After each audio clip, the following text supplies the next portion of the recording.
नमस्कार दोस्तों, चलिए जान लेते हैं उत्तर प्रदेश के सभी 75 जिलों की आज की ताजा बड़ी और महत्वपूर्ण खबरों को। लेकिन उससे पहले वीडियो को लाइक कमेंट जरूर करें और साथ ही ये भी बताएं कि आप इस वीडियो को किस जिले, शहर या गांव से देख रहे हैं। उत्तर प्रदेश के 36 जिलों में भारी बारिश, वज्रपात की चेतावनी, 23 जून तक जमकर बरसेंगे बादल। यूपी के 20 जिलों में बारिश, अमेठी एसपी ऑफिस तालाब बना, लखनऊ में रात भर बरसात, बिजली गिरने से 10 की मौत, 36 जिलों में हाई अलर्ट जारी। ईरान में फंसी अलीगढ़ की शमा अफरोज, इजराइल ईरान तनाव के बीच 4 दिन से होटल में बंद, परिजनों ने सरकार से लगाई गुहार। उत्तर प्रदेश के अलीगढ़ की रहने वाली शमा अफरोज ईरान के कुम जिले के एक होटल में बीते 4 दिनों से फंसी हुई है। वहां कारवाए हैदरी नामक तीर्थयात्रा दल के साथ 30 मई को दिल्ली से रवाना हुई थी। परिवार वालों को जब ये हालात की जानकारी मिली तो उन्होंने भारत सरकार और विदेश मंत्रालय से शमा समेत अन्य श्रद्धालुओं की सुरक्षित वापसी की अपील की है। देश भर के 9 करोड़ से ज्यादा किसानों को प्रधानमंत्री किसान सम्मान निधि योजना की अगली यानी 19वीं किस्त का बेसब्री से इंतजार है। कयास लग रहे हैं कि आज ये किस्त जारी हो सकती है, क्योंकि प्रधानमंत्री नरेंद्र मोदी आज बिहार के दौरे पर हैं। उम्मीद है कि इस मौके पर वह बिहार से ही 20वीं किस्त किसानों के खाते में ट्रांसफर कर सकते हैं। हालांकि अभी तक सरकार की ओर से पीएम किसान योजना की अगली किस्त जारी किए जाने को लेकर कोई आधिकारिक पुष्टि नहीं हुई है। जिन लोगों का पैन कार्ड नहीं बना है उनके लिए एक जरूरी खबर सामने निकल कर आ रही है। अगर आपके पास पैन कार्ड नहीं है और पैन बनवाना है तो इसके लिए अब एक डॉक्यूमेंट अनिवार्य हो गया है। ये डॉक्यूमेंट और कोई नहीं बल्कि आधार कार्ड है। 1 जुलाई से नए पैन कार्ड के लिए आधार कार्ड जरूरी होगा। प्री एक्टिवेटेड सिम बेचने वाले रैकेट का भंडाफोड़, यूपी एसटीएफ ने 25,000 के इनामी संदीप पांडे और नौफील को दबोचा। पकड़े गए संदीप के जरिए ही नौफील के प्री एक्टिवेटेड सिम बेचने जा रहे थे। यूपी एसटीएफ को शक है कि बीते 3 सालों में ये गैंग अब तक 10,000 से ज़्यादा फर्जी दस्तावेज से एक्टिवेटेड किए गए सिम लोगों को बेच चुके हैं, जिससे साइबर अपराध व अन्य अपराध हो रहे हैं। शादीशुदा भी ले रही थी विधवा पेंशन, 40,000 अपात्र महिलाएं योजना से बाहर। उत्तर प्रदेश में विधवा पेंशन योजना के सत्यापन में 40,000 अपात्र महिलाएं मिली हैं। डोर टू डोर कराए गए संघन सर्वे में ये हकीकत सामने आई है, जिसमें विधवा होने के बाद दूसरी शादी करने वाली महिलाएं, मृतक और ऐसी महिलाएं जिनके दस्तावेज सही नहीं है वह शामिल हैं। बता दें कि इस महीने के अंत तक अप्रैल, मई व जून महीने की पेंशन विधवाओं के खाते में भेज दी जाएगी। किसी भी कीमत पर कोई भी गड़बड़ी ना हो, इसके लिए सख्त निगरानी की व्यवस्था की जा रही है। ऐसे में अब उन्हें पात्रों की सूची से बाहर कर दिया गया है। अभी तक विधवा पेंशन पाने वाली महिलाओं की संख्या 35.40 लाख थी, जो घटकर 34.90 हो गई है। जल्द ही विधवा पेंशन की पात्र महिलाओं के खाते में 3 महीने की पेंशन राशि भेज दी जाएगी। ट्यूशन पढ़ने आती थी छात्रा, शिक्षिका के पति ने किया दुष्कर्म, न्यूड वीडियो भी बनाया।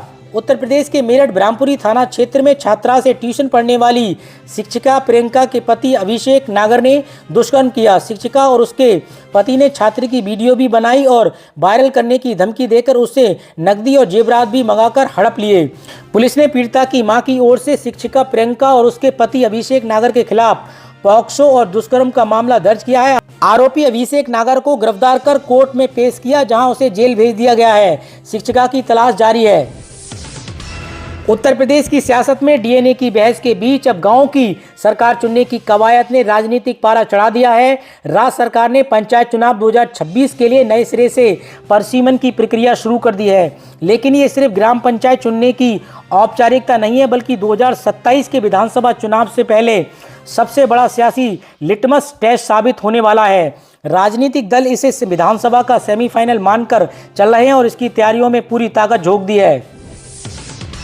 उत्तर प्रदेश में बुजुर्गों के लिए खुशखबरी, क्योंकि जून में वृद्धावस्था पेंशन का इंतजार खत्म हो गया है। उनके खाते में 3 महीने की पेंशन एक साथ यानी 3,000 रुपये आने की संभावना है। पेंशन वितरण में गड़बड़ियों को रोकने के लिए प्रशासन ने सत्यापन अभियान चलाया था, जिसके बाद सही लाभार्थियों को ही पेंशन मिलेगी।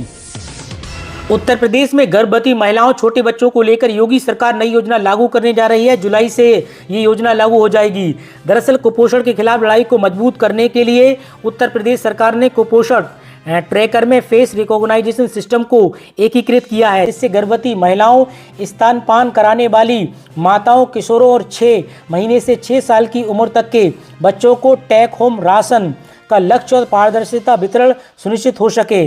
सूत्रों के अनुसार 1 जुलाई तक पूरे राज्य में 100% FRS कवरेज हासिल करने के निर्देश दिए गए हैं और इसके लिए राज्यव्यापी जागरूकता और पंजीकरण अभियान चलाया जाएगा। सीएम योगी के निर्देश, सभी 75 जिलों से 30 जून तक भेजे जाएंगे सड़क और पुलों के प्रस्ताव। बैठक में मुख्यमंत्री योगी आदित्यनाथ ने स्पष्ट निर्देश दिए हैं। लोक निर्माण विभाग की प्रमुख 18 योजनाओं के अंतर्गत प्रदेश के सभी 75 जिलों से 30 जून तक प्रस्ताव अनिवार्य रूप से प्राप्त हो जाने चाहिए। अधिकारियों और स्थानीय जनप्रतिनिधियों से समन्वय स्थापित करते हुए प्रस्ताव तक समय सीमा के अंदर भेजने हैं। मुख्यमंत्री योगी आदित्यनाथ ने कहा कि विकास का लाभ राजनीतिक क्षेत्रफल नहीं है, बल्कि स्थानीय आवश्यकता के आधार पर सुनिश्चित किया जाना है। उत्तर प्रदेश के कानपुर के डीएम जितेंद्र प्रताप सिंह और मुख्य चिकित्सा अधिकारी हरिदत्त नेमी के बीच जुबानी विवाद इस कदर चढ़ा है कि इसकी गूंज अब सरकार के कानों तक पहुंच गई है। उत्तर प्रदेश सरकार ने मुख्य चिकित्सा अधिकारी को सस्पेंड कर दिया है। पिछले करीब 5 महीने से चल रहे विवाद का आज द एंड हो गया। वहीं सस्पेंड हुए सीएमओ हरिदत्त ने एक प्रेस कॉन्फ्रेंस करके जिला अधिकारी के साथ की गई और लोगों पर भ्रष्टाचार के गंभीर आरोप लगाए। उन्होंने कहा कि भ्रष्टाचार के खिलाफत करना उनको भारी पड़ा है।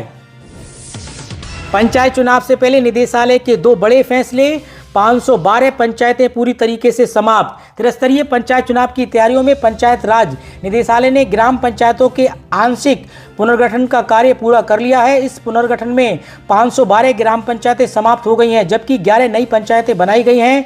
निदेशालय ने जिलाधिकारियों से 20 जून तक जनसंख्या के आधार पर पंचायतों के वार्ड निर्धारण के लिए डेटा मांगा है।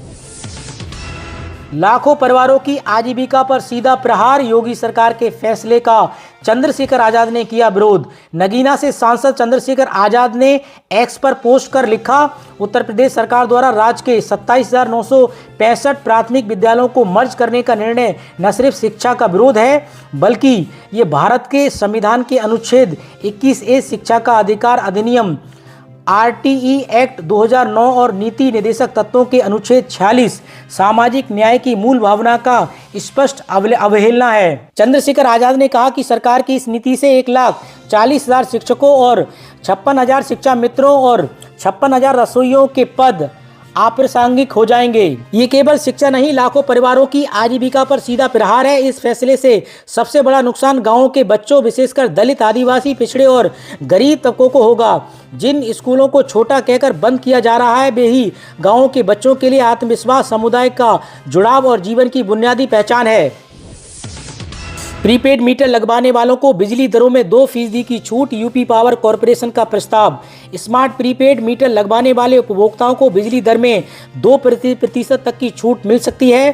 पावर कॉरपोरेशन ने बिजली दरें तय करने के लिए जो मसौदा नियामक आयोग में दाखिल किया है, इसमें ये प्रस्ताव दिया है। इसके अतिरिक्त पावर कॉरपोरेशन ने ऑनलाइन पेमेंट करने वाले उपभोक्ताओं को भी सहूलियत का प्रावधान किया है।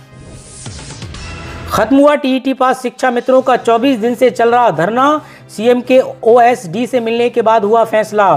टीईटी पास शिक्षा मित्रों ने मुख्यमंत्री योगी आदित्यनाथ के ओएसडी से मुलाकात में आश्वासन के बाद धरना स्थगित कर दिया। अंतर जनपदीय महिलाओं का स्थानांतरण शेड्यूल आदि की मांग के लिए बीते 24 दिनों से इको गार्डन में धरना दे रहे थे। उत्तर प्रदेश में 2027 विधानसभा चुनाव इंडिया गठबंधन के साथ लड़ेंगे, अखिलेश यादव ने दिया बड़ा बयान। समाजवादी पार्टी के राष्ट्रीय अध्यक्ष अखिलेश यादव ने कहा कि 2027 विधानसभा चुनाव है, इंडिया गठबंधन के साथ मिलकर लड़ेंगे। अखिलेश यादव ने उत्तर प्रदेश सरकार की स्वास्थ्य सेवाओं को लेकर योगी सरकार पर गंभीर आरोप लगाए। हर परिवार की 150 रुपये की मासिक बचत, एलपीजी की कीमत में 65 रुपये की कटौती, आज से नई दरें लागू। घरेलू गैस सिलेंडर भंडार में हाल ही में हुए कटौती से हर भारतीय परिवार को बजट में राहत मिलेगी। एलपीजी सब्सिडी की दर में 65 रुपये की कमी के बाद अब प्रत्येक परिवार को 150 रुपये तक की मासिक बचत हो जाएगी। ये बदलाव आज से लागू हो गया है और डिजिटल में आम जनता के लिए बड़ी राहत है। 7वां वेतन आयोग, केंद्रीय कर्मचारियों के लिए बड़ा बदलाव, अब इस भत्ते में होगी कटौती। पहले की व्यवस्था में अगर कोई कर्मचारी साल के किसी भी महीने में नौकरी ज्वाइन करता था तो उसे पूरे साल का ड्रेस अलाउंस मिलता था, लेकिन अब ऐसा नहीं होगा। नए नियम के तहत अगर आप जुलाई 2025 के बाद ज्वाइनिंग करते हैं तो इससे आपको केवल उस महीने का भत्ता मिलेगा जो आपकी ज्वाइनिंग की तारीख से लेकर अगले साल जून तक होंगे। अब 15 दिनों में मिलेगा वोटर ID कार्ड, चुनाव आयोग का ऐलान। नया ट्रैकिंग सिस्टम लॉन्च। भारतीय निर्वाचन आयोग ने एक बड़ी घोषणा की है जिससे मतदाताओं को लाभ होगा। वोटर आईडी कार्ड के लिए लंबे समय का इंतजार नहीं करना पड़ेगा। एक नई मानक संचालन प्रक्रिया शुरू की गई है। ये कदम मतदाताओं तक ईपीआईसी या voter ID card fast delivery को सुनिश्चित करने के लिए उठाया गया है। इस सिस्टम के तहत मतदाता सूची में किसी नए वोटर के नाम दर्ज होने या अपडेट होने के बाद सिर्फ 15 दिनों के भीतर ईपीआईसी कार्ड पहुंचाया जाएगा। यूपी में बिजली के दाम 13 रुपये प्रति यूनिट होंगे। पावर कॉरपोरेशन के बढ़ोतरी प्रस्ताव पर आयोग ने किया जवाब तलब। उत्तर प्रदेश में बिजली की दरें 13 रुपये प्रति यूनिट तक पहुंच जाएंगी। इस प्रकार का अंदेशा उपभोक्ता परिषद ने जताते हुए मामला गरमा दिया है। पावर कॉरपोरेशन ने बिजली की दरों में वृद्धि के प्रस्ताव पर अब नियामक आयोग ने जवाब तलब किया है। गोरखपुर में सीएम योगी आदित्यनाथ ने सुनी फरियाद, बोले चिंता छोड़िए, कराए इलाज, सरकार करेगी मदद।